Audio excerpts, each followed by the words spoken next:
அந்த 6வது வசனத்தை நாம் வாசிப்போம். அவர் இங்கே இல்லை, தாம் சொன்னபடியே உயிர்த்தெழுந்தான். கர்த்தரை வைத்த இடத்தை வந்து பாருங்கள். தூதன் சொன்ன காரியம். அப்போ ஆண்டவராய் இயேசு கிறிஸ்துவை குறித்து நாம் சொல்லுகிற காரியங்கள் திரும்ப திரும்ப நம்ம அந்த காரியங்களை தான் நாம் தியானிக்கிறோம். இன்னைக்கு கொஞ்சம் வித்தியாசமாக ஆண்டவர் தியானிக்க உதவி செய்வார். யோவான் பகுதியிலேயும் ஒரு 3 காரியத்தை கடந்த நாட்களே நான் பேசியிருக்கிறேன். அது மயம் உண்டாவதா? ஹல்லேலூயா. சரி, அப்போது அவர் இங்கே இல்லை, அவர் சொன்னபடியே அவர் உயிர்த்தெழுந்தார் என்று சொல்லி வேதத்தில் வாசிக்கிறோம். ஆண்டவராக இயேசு கிறிஸ்து அவர் சொன்னபடியே அவர் உயிரோடு கூட அவர் எழுந்தார் என்று வேதம் சொல்லுகிறது. கர்த்தனாவது மகிமை உண்டாவதா? ஹல்லேலூயா. அவர் உயிரோடு கூட எழுந்த அந்த நாட்களிலே அவர் உடனே அவர் பரலோகத்துக்கு பரத்துக்கு அவர் ஏறி போகலை. 40 நாள் அளவும் அவர் இந்த பூமியிலே அவர் சீசர்களோடு இருந்தார். கர்த்தர் மகிமை உண்டாவதா? ஹல்லேலூயா. அவருடைய காரியங்களை ஆண்டவராய் இயேசு அவர்களுக்கு அநேக காரியங்களை அவர் கட்டளையாய் கொடுத்தார். கர்த்தருக்கு மகிமை உண்டாவதா? ஹல்லேலூயா. அவங்க என்னெல்லாம் செய்யணுங்கிறத நாம் அந்த 4 சுவிசேஷத்திலையும் நாம் வாசிக்க முடியும். கர்த்தர் நாமத்துக்கு மகிமை உண்டாவதா? ஹல்லேலூயா. ஹல்லேலூயா. அவர் உயிர்த்தெழுந்த உடனே அவர் சொன்னபடியே உயிர்த்தெழுந்த உடனே அவர் உடனே பரலோகத்துக்கு போகலை. கர்த்தருக்கு மகிமை உண்டாவதாக. 40 நாள் சீசர்களோடு கூட இருந்தார். சீசர்களுக்கு தன்னை வெளிப்படுத்தி அவர் என்ன செய்யணும் அப்படிங்கிறதை அவர் காமித்தார். கர்த்தருக்கு மகிமை உண்டாவதா? ஹல்லேலூயா. சரி, ஆகவே லூக்கா எழுதின சுவிசேஷத்திலே லூக்கா 24ஆம் அதிகாரம், லூக்கா 24ஆம் அதிகாரத்திலே அந்த 30வது வசனமும் 31வது வசனமும், லூக்கா 24 30 பந்தி இருக்கையில் அவர் அப்பத்தை எடுத்து ஆசீர்வதித்து அதை பிட்டு அவர்களுக்கு கொடுத்தார். அப்பொழுது அவர்களுடைய கண்கள் திறக்கப்பட்டு அவரை அறிந்தார்கள். உடனே அவர் அவர்களுக்கு மறைந்து போனார். யோவானிலே கொஞ்சம் தெளிவாக இருக்கிறது. 3 தடவை சீசர்களுக்கு தன்னை வெளிப்படுத்தினார். முதல் தரிசனம், 2வது தரிசனம், போன நாட்கள் நான் பேசியிருக்கிறேன். 3வது தரிசனம். 3 விதமான தரிசனங்கள். 3 தடவை சீசர்களை அவர் சந்தித்தார். ஒன்று, பயத்தில் இருக்கும் பொழுது அவர்களை சந்தித்து சமாதானம் என்றார். 2வது, அவிசுவாசத்தோடு கூட இருக்கும் பொழுது அவர்களை சந்தித்து உங்களுக்கு சமாதானம் என்றார்.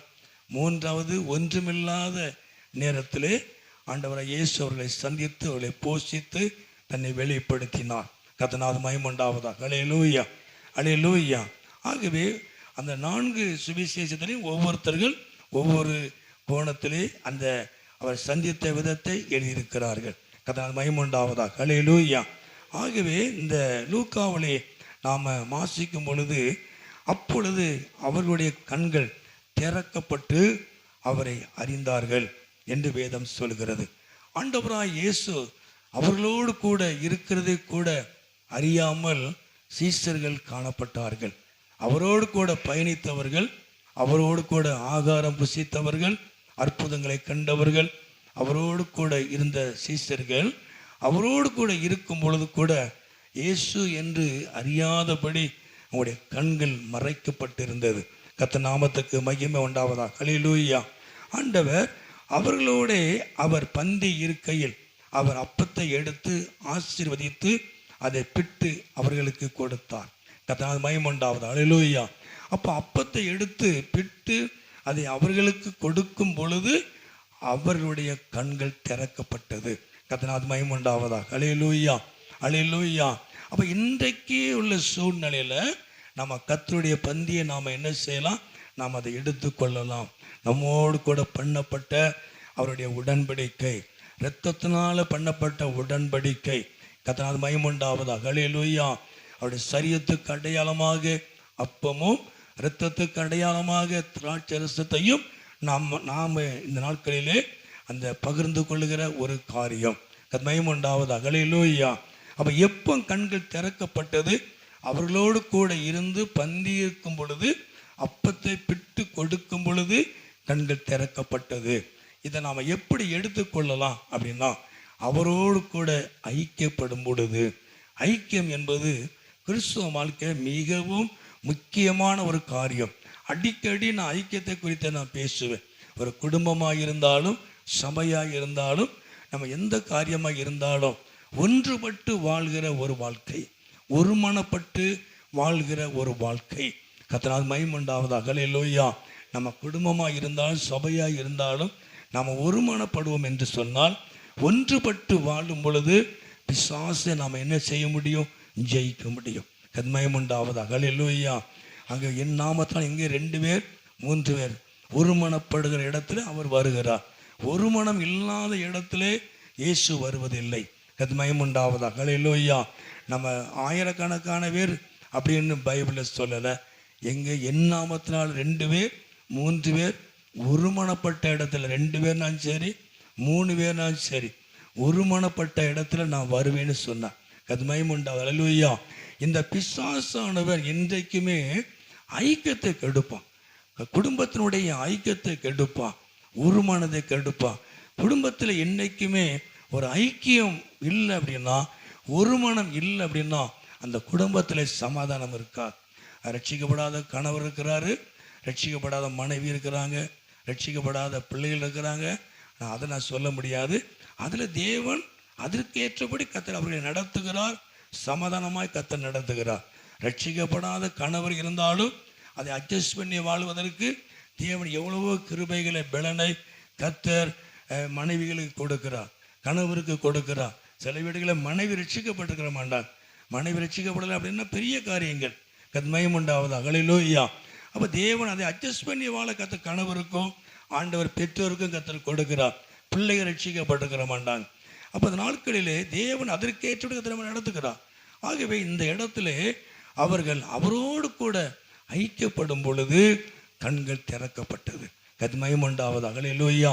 இந்த நாட்களிலே கிறிஸ்துவோடு பரிசுத்தவான்களோடு கூட நாம் அந்த கர்த்தருடைய பந்திங்கிறதுல அந்த ஐக்கியம் நமக்குள்ளே இருக்கும் பொழுது நமக்கு நம்முடைய கண்கள் திறக்கப்படுகிறது. கர்த்தர் நாமத்துக்கு மகிமை உண்டாவதாக. அல்லேலூயா. அல்லேலூயா. ஐக்கியம் இல்லை அப்படின்னா கண்கள் திறக்கப்படாது. ஐக்கியம், சரியான ஐக்கியம், ஆண்டவரோடு இயேசுவோடு நல்ல ஒரு ஐக்கியம் நமக்கு இருக்கணும். ஐக்கியம், யாரோடு ஐக்கியமாக இருக்கிறோமோ இல்லையோ, யாரோடு நேரத்தை செலவழிக்கிறோமோ இல்லையோ, தேவனோடு நம்ம அதிக நேரத்தை நம்ம என்ன செய்யணும்? செலவழிக்கணும். அவரோடு கூட ஐக்கியப்படணும். பாருங்கள், அவர் கூட இருந்தவங்க இல்லையா? அப்புறம் சபையில் 12 பேர் தான், அதுலேயும் ஒருத்தன் போயிட்டான் பாரு. 12 பேரில் ஒருத்தன் காட்டி கொடுத்துட்டான் இல்லையா? இப்போ 11 பேர் தான் இருக்கிறாங்க. ஒரு சின்ன சபை, அவருடைய சபை, இயேசுடைய சபை 11 பேர் தான் கடைசியில் இருந்தது. ஆனால் அவரோடு கூட இருந்து சாப்பிட்டு பழகி, அவரோடு கூட படுத்திருந்து அற்புதங்களை செய்து அற்புதங்களை கண்டு அவரோடு கூட பயணித்தவர்கள் அவர் உயிரோடு கூட இருக்கிறார், அவர் எழுந்தாருங்கிறதை அவங்களால நம்ப முடியல. அது மகிமையுண்டாவதாக. அல்லேலூயா. நம்ம யோவானில் வாசிக்கிறோம் இல்லையா? இவங்கெல்லாம் பார்த்து சொல்கிறாங்க. ஒன்று அவன் சொல்கிறான், அவருடைய தழும்புல அந்த காயத்தில் கையை வச்சு நான் தடவி பார்க்காம என்ன செய்ய மாட்டேன், நான் நம்ப மாட்டேன்னு சொல்லலாம் பாருங்க. அது மகிமையுண்டாவதாக. அல்லேலூயா. அந்த தோமா தான் நமக்கு நம்ம இந்தியாவுக்கு வந்தவர். அதனால தான் இந்தியாவில் நிறைய அவிசுவாசங்கள், கிறிஸ்துவ வாழ்க்கையில் நிறைய அவிசுவாசங்கள். அது மகிமையுண்டா. அல்லேலூயா. ஒரு அற்புதம் நடக்கணும் அப்படின்னு அமெரிக்காவிலேருந்து கூப்பிட்டு வருவாங்க, வெளிநாட்டிலேருந்து. இப்போ நிறைய அந்த மாதிரிலாம் கிடையாது. அது மகிமை. அல்லேலூயா. இப்போ நம்ம நாடு ரொம்ப திருந்திட்டு, அன்னைக்கு வெளிநாட்டிலேருந்து அடிக்கடி வருவாங்க, வந்து பெரிய பெரிய மீட்டிங் நடத்தி நிறைய அற்புதங்கள் அதிசயங்கள் நடக்கும். கத்மயம் உண்டாவதாக. அல்லேலூயா. இப்போ என்ன தடைன்னு தெரியல. இப்போ நாமளே ஜெபம் பண்ணி நாமளே அற்புதங்களை செய்யறதுக்கு ஆண்டவர் வச்சிருக்கிறார். கத்மயம் உண்டாவதாக. அல்லேலூயா. அல்லேலூயா. நல்ல விசுவாசம் உங்களுக்கு, நல்ல விசுவாசம். ஆனால் நமக்கு விசுவாசம், ஜெபம் பண்ணும்போது விசுவாசம் நமக்கு வருவது கஷ்டமாக இருக்குது. நான் ஜெபம் பண்ணுறேன், இது நடக்குமா நடக்காதா, அந்த முதல்ல நமக்கு அந்த எண்ணம் வந்த உடனே அது நடக்காமல் போயிருக்கு. கத்மயம் உண்டாவதாக. அல்லேலூயா. அல்லேலூயா. அப்போ ஆண்டவராக இயேசுவோடு நமக்கு நல்ல ஒரு ஐக்கியம் இருக்கணும். அவருடைய சீசர் எல்லாரும் ஒருமனப்பட்டார்கள், பரிசுத்தவான்கள் ஒருமனப்பட்டார்கள்.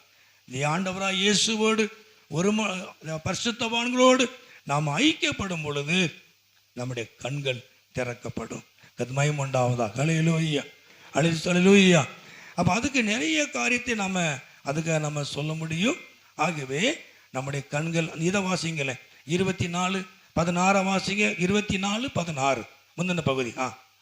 ஆனாலும் அவரை அறியாதபடி அவர்களுடைய கண்கள் மறைக்கப்பட்டிருந்தது.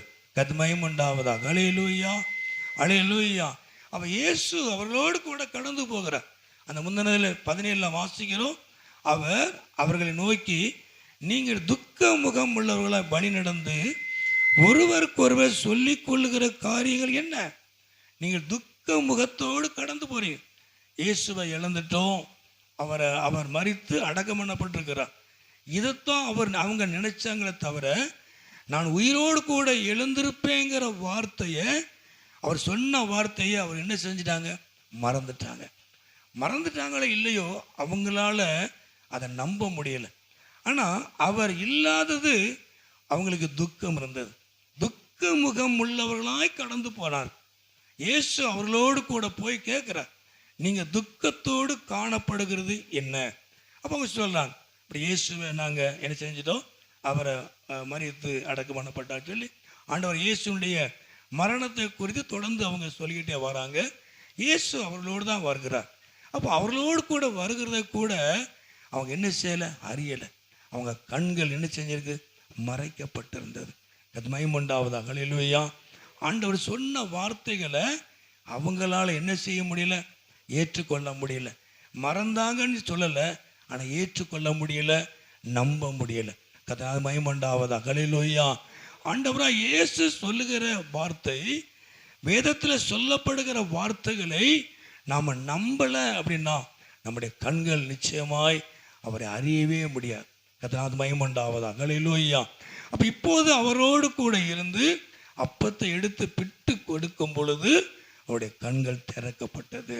அப்போ உயிர்த்தெழுந்த இயேசு முதல்ல செய்த காரியம் என்ன அப்படின்னா, அவரை அறிந்து கொள்ளும்படியாய் அவருடைய கண்கள் திறக்கப்பட்டது. மகிமை உண்டாவதாக. ஹல்லேலூயா, ஹல்லேலூயா. சரி, இரண்டாவதாக 24ஆம் அதிகாரத்தில் லூக்கா 24 அந்த 32 வாசிப்போ. 32. அப்பொழுது அவர்கள் ஒருவரை ஒருவர் நோக்கி, வழியிலே அவர் நம்முடனே பேசி வேத வாக்கியங்களை நமக்கு விளக்கி காட்டின பொழுது நம்முடைய இருதயம் நமக்குள்ளே கொழுந்து விட்டு எரியவில்லையா? மகிமை உண்டாவதாக. ஹல்லேலூயா. அப்போ உயிர்த்தெழுந்த இயேசு வேத வாக்கியங்களை அவர் விளக்கி காட்டினார். மகிமை உண்டாவதாக. ஹல்லேலூயா. அவர் வசனத்தை பேசினார்.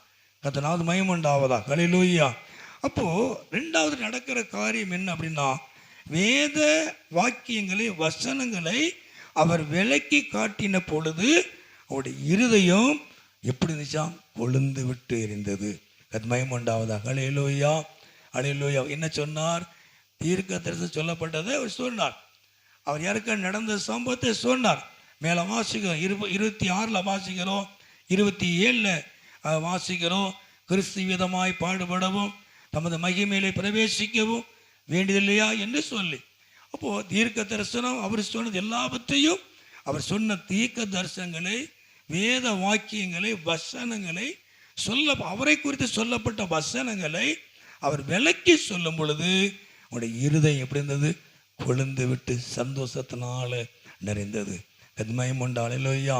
அவர் இரண்டாவது உயிர்த்தெழுந்த இயேசு தீர்க்க தரிசனம் அவர் சொன்னதையும், அவரை குறித்து சொல்லப்பட்ட தீர்க்க தரிசனங்களையும் சொல்லப்பட்டதை அவர்களுக்கு சொல்லும் பொழுது இருதயம் கொழுந்து விட்டு எரிந்தது.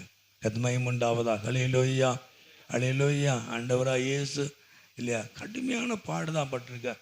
நமக்கு அந்த ரொம்ப கோபம் வந்துடும் இல்லையா.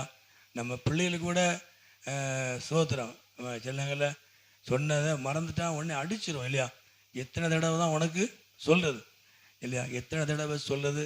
அடிக்காட்டாலும் ஏசிடுவோம், மனைவியோ கணவரையோ ஏசிடுவோம். எத்தனை தடவை தான் சொல்லுது. நான் சின்னங்களை துணியை தேய்க்க கொண்டு போனால் ஸ்தோத்திரம் வண்டி பெட்டியில் மத்தியானம் வரைக்கும் இருந்திருக்கு. காலையில் கொண்டு போனான், எப்போ பெட்டியை திறக்கணும் அப்போ தான் அவன் துணி தேய்க்க கொடுக்கணுமோன்னு அப்போ தான் மறந்துடும் ஆனால் சில நேரங்களில் கையில் எழுதி வச்சுருப்பேன். சில முக்கியமான கையில் எழுதிடுவேன், டக்குன்னு எழுதிடுவேன் கையில். அடிக்கடி பார்த்துக்க விடபடி நம்ம என்ன செய்யணும், ஏதாச்சும் யாருக்கு ஃபோன் பண்ணணும், எதை வாங்கணும் வைக்கணும், லேசாக ஒரு அடையாளம் போட்டு எழுதிக்கணும். அது மயம் உண்டா அலையிலோயா. ஸோ அது நம்ம அந்த கோவம் வந்து அடிக்கடி சொல்கிறத கேட்கல அப்படின்னு மறந்துட்டாங்கன்னா கோவம் வந்து.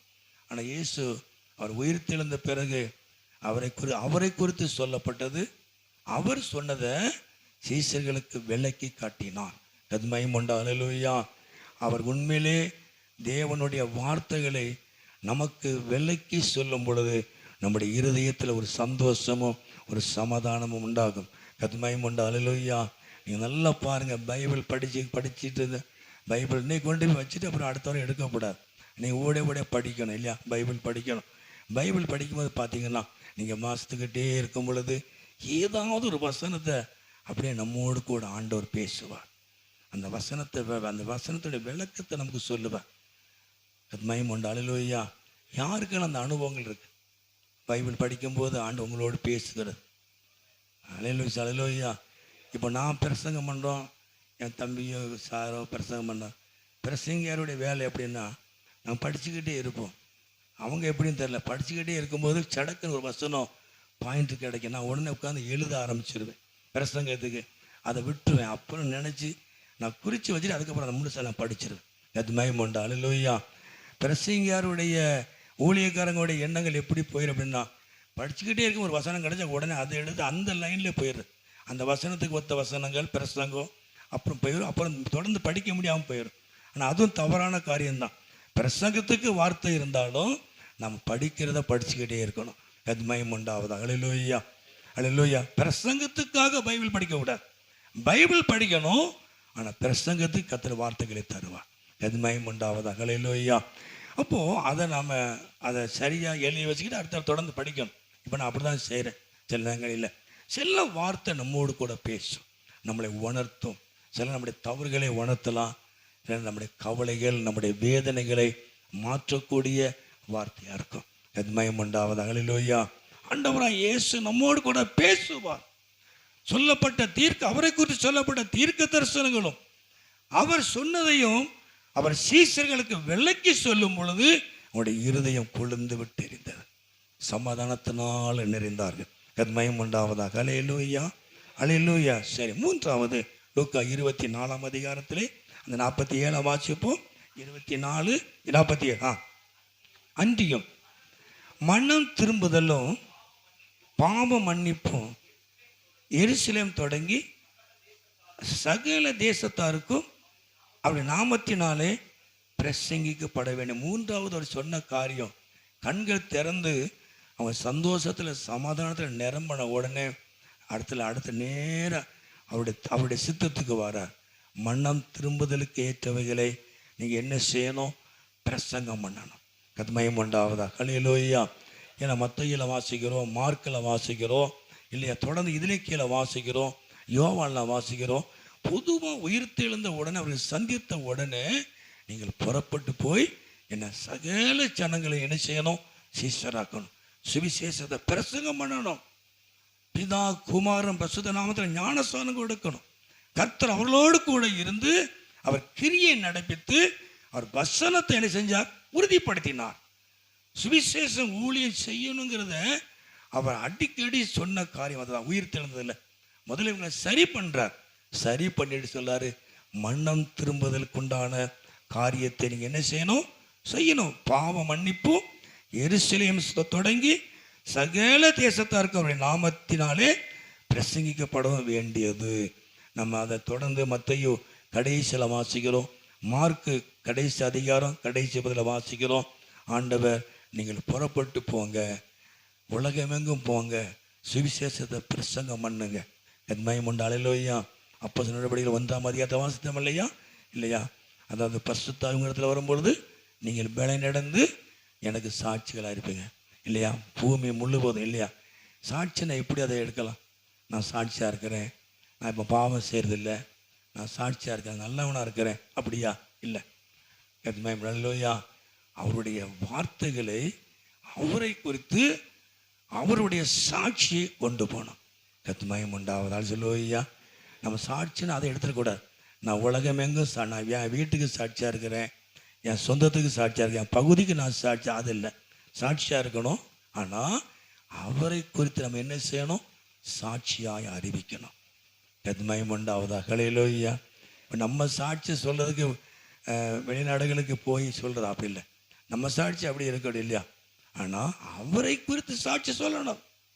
ஆண்டவராய் இயேசு எதுக்காக மரித்து அவர் உயிரோடு கூட எழுந்தார் என்பதை மற்றவர்களுக்கு நாம் சாட்சி சொல்லணும்.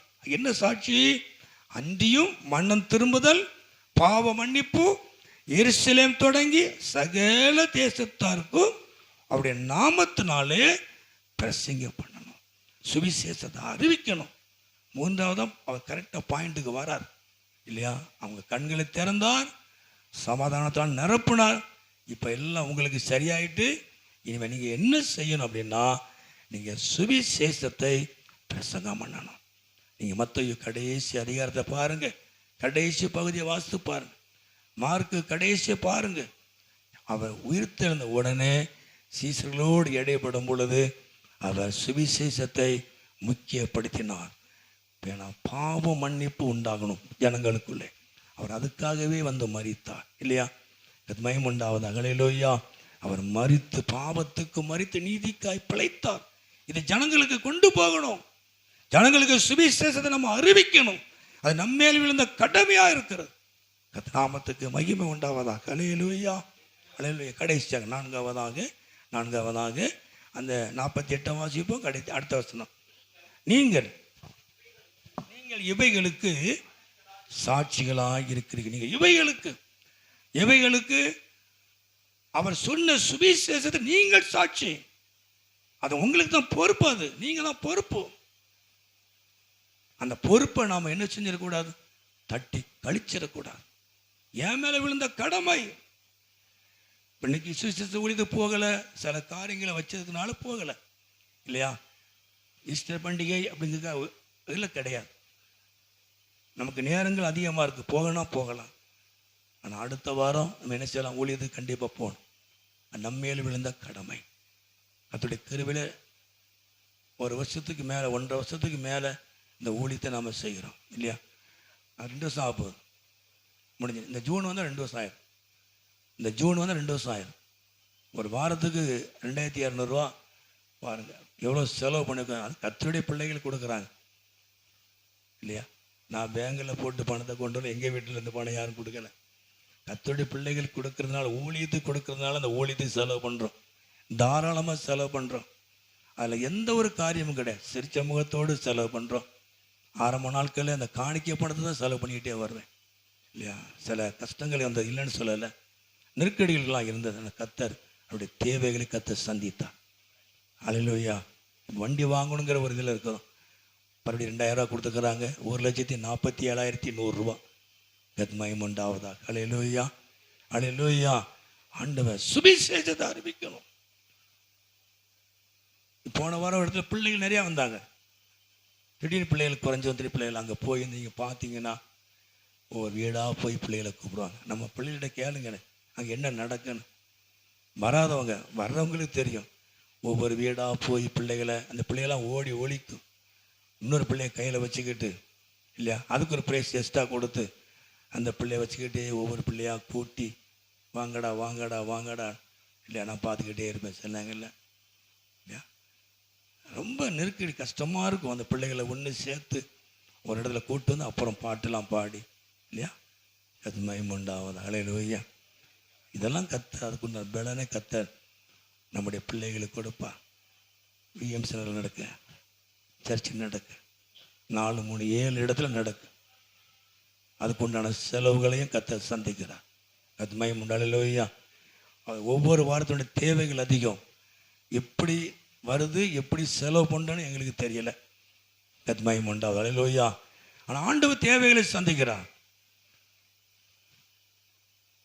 என்னை எந்த நெருக்கடிகளையும் ஆண்டு என்னை கொண்டு போகலை. கஷ்டப்பட்ட நாட்கள்லாம் உண்டு, ஒரு காரியத்தை செய்ய முடியாத நாட்கள்லாம் உண்டு. ஆனால் கர்த்தர் எல்லாவற்றையும் செய்வதற்கு அதை உதவி செய்ய. 3 இயேசு அவர் சுவிசேஷத்தை அவர் அதிகப்படுத்தினார். நீங்கள் சுவிசேஷத்திற்கு நீங்கள் என்ன செய்யணும்? சாட்சியாக இருக்கணும். அல்லேலூயா. நீங்கள் பொறுப்புள்ளவர்களாய் இருக்கணும். கத்மயம் உண்டாவது. அல்லேலூயா, அல்லேலூயா. அப்போது அந்த அப்போஸ்தலர் 3:15 கூட வாசிக்கிறோம், அவரை தேவன் மரித்தோரிலிருந்து எழுப்பினார், அதற்கு நாங்கள் சாட்சி. அந்த வசனம் வாசிக்கிறேன். அப்போஸ்தலர் நடவடிக்கைகள் 3:15. அவரை தேவன் மரித்தோரிலிருந்து எழுப்பினார், அதற்கு நாங்கள் சாட்சி. என்ன சாட்சி? அப்படி என்னத்தை அப்படின்னா, அந்த பிறவி சப்பானிய அந்த 3ஆம் அதிகாரத்தில் ஆரம்பத்தில் படிக்கிறோம். எழுப்பினார். இயேசு நாமத்தில் எழுந்து நட அப்படின்னு சொன்ன உடனே எழுப்பி நடந்தான். இப்போ ஜனங்களுக்குள்ள பெரிய பயம் உண்டாயிட்டு, ஒரு ஆச்சரியம் உண்டாயிட்டு. இப்போது அந்த அற்புதம் பெற்ற மனுஷனை வச்சுக்கிட்டு சொல்கிறாங்க, நீங்கள் ஜீவாதிபதியை கொலை செஞ்சீங்க, ஆனால் தேவன் அவர் என்ன செஞ்சார்? உயிரோடு கூட மரித்தோரிலிருந்து உயிரோடு கூட எழுப்பினா, அதுக்கு நாங்கள் சாட்சி. என்ன சாட்சி அப்படின்னா, இதோ பிறவி சப்பானியை அவருடைய மரித்தோரிலிருந்து எழுப்பின அந்த உயிர்த்தெழுந்த வல்லமை இவனை எழுப்பியிருக்கிறது. கத்மயம். இதுதான் சாட்சி. சுவிசேஷத்தில் ஒரு சாட்சி அதுதான். 12 லட்சம் ஒரு அம்மா எழுப்பி நடந்தாங்க இல்லையா? 2 வாரம் ஜோம்னு இருக்கிறாங்க. 3ஆம் வாரம் பருத்தி காட்டுக்கு பருத்தி எடுக்க போயிட்டாங்க. கத்மயம் உண்டு. அல்லேலூயா. போன வாரம் தம்பி கூப்பிட்டான், தம்பி நீ ஜோம் பண்ணிடு அப்படின்ட்டு. நான் போகலை, நீயே ஜோம் பண்ணி. அவன் ஜோம் பண்ணணும் இல்லையா? நீ ஜோம் பண்ணிடு. நான் இன்னொரு இடத்துல இருந்தேன். அதுதான் சாட்சி. அவர் உயிரோடு கூட இருக்காருங்கிறது நாம் எப்படி நிரூபிக்கணும் அப்படின்னா, அவருடைய உயிர்த்தெழுந்த வல்லமை நம்ம வாழ்க்கையிலையும் நம்மை கொண்டு வெளியிலையும் வெளிப்படணும். அது சொல்லுவையா? அப்போ அதைத்தான் அவங்க சொல்கிறாங்க. அவனை வச்சுக்கிட்டே சொல்கிறான், அவர் உயிரோடு கூட எழுந்தார் என்பதற்கு இதுவே சாட்சி. அவருடைய உயிர்த்தெழுந்த வல்லமை இந்த பிறவி சப்பனை எழுப்பியிருக்கிறது. 40 வயதிற்கு மேற்பட்ட ஒரு மனுஷன். 4ஆம் அதிகாரம் தொடர்ந்து வாசிக்கிறோம். பாதி காலம் முடிஞ்சிட்டு, இனி அவ்வளோதான், என் வாழ்க்கையே போச்சு, அவ்வளோதான், இவ்வளோ நாள் போயிடு, இனிமேல் நமக்கு வாழ்க்கை என்ன நடக்க போகுது? கண் கெட்டு போச்சு. 40 வயசுக்கு மேலே ஆயிட்டு. ஆனால் இயேசு உயிரோடு கூட இருக்கிறார் என்பதை வெளிப்படுத்தினார். அல்லேலூயா, அல்லேலூயா. நாங்கள் சாட்சி, நாங்கள் சாட்சி. உயிர்த்தெழுந்த வல்லமை எனக்குள்ள மாத்திரம் கிடையாது, என் வாழ்க்கையில் என் குடும்பத்தில் மாத்திரம் கிடையாது, என்னை கொண்டு மற்றவர்களுக்கு வெளிப்பட்டது. அவர் உயிரோடு கூட இருக்கிறார் என்பதற்கு நாம சாட்சி. அல்லேலூயா, அல்லேலூயா. சொல்ல புரியுதா? அவர் உங்களுக்கு அற்புதம் செய்வார், எனக்கு அற்புதம் செய்வார். இது பெருசு இல்லை. எனக்கு உங்களுக்கு சபையில் சாட்சி சொல்லுவோம், 100 பேருக்கு தெரியும், 50 பேருக்கு தெரியும், நம்ம குடும்பத்துக்கு தெரியும். நம்மை கொண்டு அநேகருக்கு அற்புதம் செய்யணும், அநேகருடைய கட்டுகள் அவிழ்க்கப்படணும். இதுதான் சாட்சி. அவர் உயிரோடு கூட இருக்காரையா. நமக்கு இன்னும் 2 அற்புதம் நடந்தால் நல்லா இருக்கும். நிறைய கருத்தை செய்கிறார் அங்கே. இன்னும் இப்போ நான் அதை தான் அதிகமாக சொல்லுவேன், எங்களை பயன்படுத்தும் ஆண்டவரே. நாங்கள் ஒன்றுக்கும் பிரயோஜனம் இல்லாதவங்க, எங்களை பயன்படுத்தும். நாங்கள் 12 பேர், 13 பேர், 15 பேர், 16, 17 பேர் போகிறோம் சில வாரத்தில். எங்களை எல்லாரையும் பயன்படுத்தும். சொன்ன கதை கிரியை செய்யணும் ஆண்டவர். பிசாசு ஓடணும், அற்புதம் நடக்கணும், கட்டுகள் அவிழ்க்கப்படணும். அவர் உயிரோடு கூட இருக்கிறார் என்பது நாம தான் சாட்சி. நாம் அவரை வெளியே கொண்டு வரணும். அவர் ஜீவிக்கிறார், உயிரோடு கூட எழுந்தார். யாருக்கு தெரியும்? நாம தான் வெளியே கொண்டு போனவரை நாம தான் அறிவிக்கணும். நாங்கள் சாட்சியா இருக்கிறோம். கத்மயம் உண்டாவது. அல்லேலூயா. அவர் உயிரோடு கூட இருக்கிறார் என்பதற்கு நாங்கள் சாட்சி, நாங்கள் சாட்சியா இருக்கிறோம். சுவிசேஷத்தை நானும் நீங்களும் பிரசங்கம் பண்ணணும், சுவிசேஷத்தை அறிவிக்கணும். இயேசு நல்லவர் சொன்னப்போ, அவன் நல்லவருங்க, உங்களுக்காக ஜெபம் பண்றேன், உங்க காரியம் நடக்கும், கவலைப்படாதீங்க, நான் உங்களுக்காக ஜெபம் பண்றேன், இப்படியா ஒரு வார்த்தை சொல்லுங்க போதும். நீங்க சொல்ற அந்த ஒரு வார்த்தை அவங்களுக்கு கிரியை செய்யும், கிரியை நடக்கும். ஆண்டவர் பெரிய காரியத்தை செய்வார். அல்லேலூயா, அல்லேலூயா. எல்லாம் ஜெபம் பண்ணுமா? எல்லாரும் நிறைய காரியங்கள் இருக்குது. அல்லேலூயா. ஒரு 4 காரியத்தை மாத்திரம் நான் உங்களுக்கு சொன்னேன். அல்லேலூயா. அவருடைய கண்கள் திறக்கப்பட்டது. இயேசுவே அவரோடு கூட ஐக்கியப்படும் பொழுது, அப்பத்தை பிற்கும் போது அவருடைய கண்கள் திறக்கப்பட்டது. ஆண்டவரே நாங்களுமே துதிக்கிறோம். இயேசுவே நாங்களுமே துதிக்கிறோம். 2வது, தீர்க்க தரிசனங்களை, அவரை குறித்து சொல்லப்பட்ட வார்த்தைகளை, அவர் சொன்னதையும் விளக்கி காட்டும் பொழுது உங்களுடைய மனசு இருதயம் கொழுந்து விட்டுருங்க. உங்களுடைய இருதயத்தில் சந்தோஷம் சமாதானம் உண்டாயிற்று. 3வது, பாவ மன்னிப்பை குறித்து நம்ம சுவிசேஷத்தை அறிவிக்கணும். 4வது, நாம் அதுக்கு சாட்சியா இருக்கணும். அவருக்கு நாம சாட்சியா இருக்கணும். இயேசு உயிரோடு கூட இருக்கிறார் என்பதை நாம வெளியே கொண்டு வரணும், வெளிப்படுத்தணும். சொன்னா போதாது. நான் ஜெபம் பண்றேன், இயேசு உயிரோடு கூட இருக்கிறார், அவர் கிரியை செய்வார். எல்லாம் எளிமை நின்று, நல்ல ஆண்டவரே இந்த 4 காரியங்களுக்காக ஸ்தோத்திரம். அவர் உயிரோடு கூட இருக்கிறார், அவர் உயிரோடு கூட இருக்கிறார். எல்லாரும் கரங்களை உயர்த்து. அவர் உயிரோடு கூட இருக்கிறார். இயேசு ஜீவிக்கிறார். எல்லாம் சொல்லுவாங்க அல்லேலூயா. அவர் உங்களுக்குள்ளே கிரியை செய்கிறவர், உங்களை கொண்டு மற்றவங்களுக்குள்ளே கிரியை செய்வார். ஆண்டவரே நீர் உயிரோடு கூட இருக்கிறத நாங்கள் அறிஞ்சிட்டோம். ஆண்டவரே நாங்கள் எப்படி அறிஞ்சோம்? பாவத்திலிருந்து மீட்கப்பட்டதுனால, வியாதிகள் குணமானதுனால, பிரச்சனைகள் போராட்டங்கள் மாறினதுனால, சமாதானத்தால் நாங்கள் நிரப்பப்பட்டதுனால நாங்கள் அறிகிறோம். இதே காரியத்தை மற்றவங்களுக்கு கொண்டு போன ஆண்டவரே நீர் எங்கள் மூலமாய் வெளிப்படணும். நீர் உயிர் தெழுந்த இயேசுங்கிறதை மற்றவங்களுக்கு நாங்கள் காமிக்கணும். நீர் எங்களை பயன்படுத்தணும்.